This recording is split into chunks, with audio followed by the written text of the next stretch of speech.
알렙루야. 안녕하세요. 전 알렙TV의 알렙 목사입니다. 오늘 이 시간은 목사님들의 설교 방식에 관한 이야기를 좀 하려고 합니다. 성도들은 별로 궁금하진 않아요. 그런데 궁금해요. 같은 본문으로 설교를 하는데 목사님들마다 내용이 달라요. 내용이 다른 것은 이해합니다. 왜냐하면 사람마다 묵상하는 것이 다르고 연구하는 방식이 다를 테니까. 그런데 내용도 다르고 뭔가 설교를 하는데 설교하는 방식도 달라요. 그래서 어떤 사람은 설교를 잘하게 들리는데 어떤 사람은 설교를 좀 못하게 들려요. 아니 그러면 왜 목사님들의 설교가 내 귀에는 다르게 들릴까? 실제로 우리 알렙TV 댓글에 또 그렇게 질문하신 분들도 계세요. 그래서 목사님들의 설교 방식에 대해서 아주 쉽게 간략하게 설명을 해드리겠습니다. 설교를 구분하는 방식이 있는데 그 중에 설교의 작성 방법이죠. 작성 방법에 보면 크게 두 가지로 나누어져요. 하나는 대지 설교라고 하고 하나는 이야기식 설교, 내러티브 설교라고 합니다. 대지 설교는 뭐냐 하면 서론, 본론, 결론이 있고 그 본론 안에 1대지, 2대지, 3대지, 4대지, 대지를 집어넣는 거죠. 소위 말하면 목사님들 설교하실 때 첫째로, 둘째로, 끝으로, 결론으로 막 이렇게 설교하시는 분들 있잖아요. 이게 대지 설교다.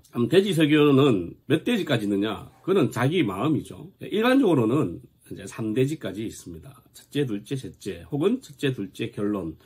이렇게 3대지가 일반적이에요. 사람이 기억하기 좋은 숫자겠죠. 물론 4대지, 5대지 하시는 분도 있고 2대지 설교 하시는 분도 있어요. 억지로 3대지 맞추려고 하시는 분도 계신데 굳이 요즘은 억지로 3대지까지 맞추려고 하진 않아요. 그러면 1대지는 뭐냐? 1대지. 대지가 하나밖에 없잖아요. 그래서 이것을 원포인트 설교라고 합니다. 원포인트 설교를 하시는 분들 보면 대부분 설교를 잘하세요. 그런데 어줍잖게 따라하다가 설교 망치는 경우가 많습니다. 왜냐하면 한 가지 주제로 30분, 길게는 40분까지 끌고 가야 되는데 그 끌고 갈 문장력이 부족한 거죠. 그래서 대부분 원포인트 설교를 잘하시는 분들을 보면 소대지가 있어요. 그 원포인트, 한 대지 안에 소대지가 있다고. 근데 원포인트 설교를 못 하시는 분들을 보면 한 대지 안에 대지가 없어. 소대지가 존재하지 않아요. 그럼 소대지라는 것은 뭐냐면 첫째로, 둘째로, 셋째로 이야기하진 않아요. 하지만 그 흐름 속에 분명하게 첫째, 둘째, 셋째 같은 구분된 단락들이 있다. 그게 소대지입니다. 그래서 소대지를 잘 활용하시는 분들은 원포인트 설교를 굉장히 잘하시고 많이 하세요. 어쨌든 대지를 나누면 대지 설교, 대지가 하나면 원포인트 설교. 그러니까 내러티브 설교, 이야기식 설교는 뭐냐면 모든 성경 본문에서 다 이야기식 설교를 할 수 있는 건 아니죠. 역사서라든지 사무엘, 역대기, 열왕기 혹은 예언서 같은 것들 보면 그 예언서 안에는 역사 내용을 다루어야 할 때가 있어요. 그럴 경우에는 이야기식 설교입니다. 엄밀히 따지면 마지막에 결론이 나오고 주제가 있기 때문에 이것도 원포인트 설교 중에 한 개라고 보시면 되겠습니다.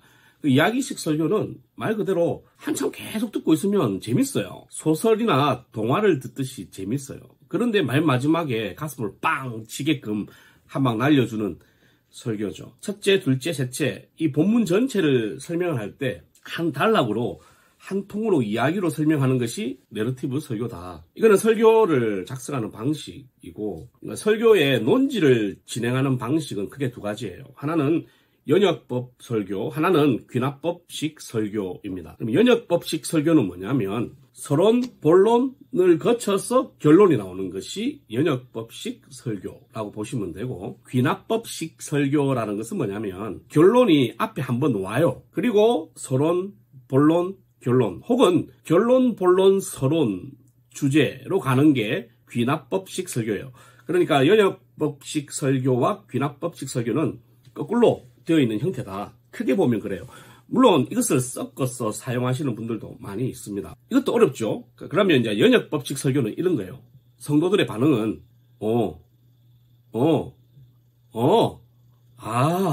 이게 연역법식이고 귀납법식은 우와 이게 귀납법식 설교라고 생각을 하시면 되겠습니다. 그런데 우리 목사님은 이거하고 전혀 상관이 없는 것 같은데 아니에요. 여기서 벗어날 수가 없어요. 설교라는 것은 언어이기 때문에 벗어날 수 없고 이것을 썼겠죠.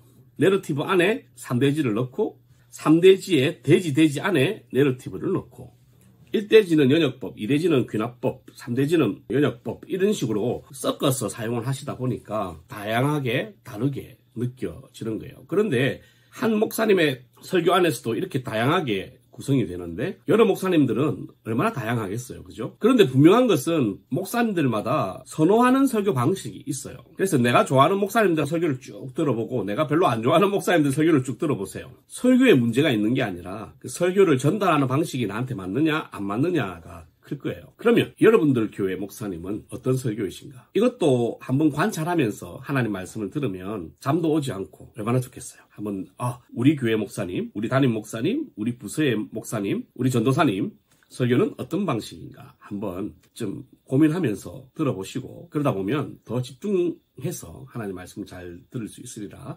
생각을 합니다. 오늘 하루도 하나님의 은혜 속에 살아가는 우리 알레비 여러분 되시길 바랍니다.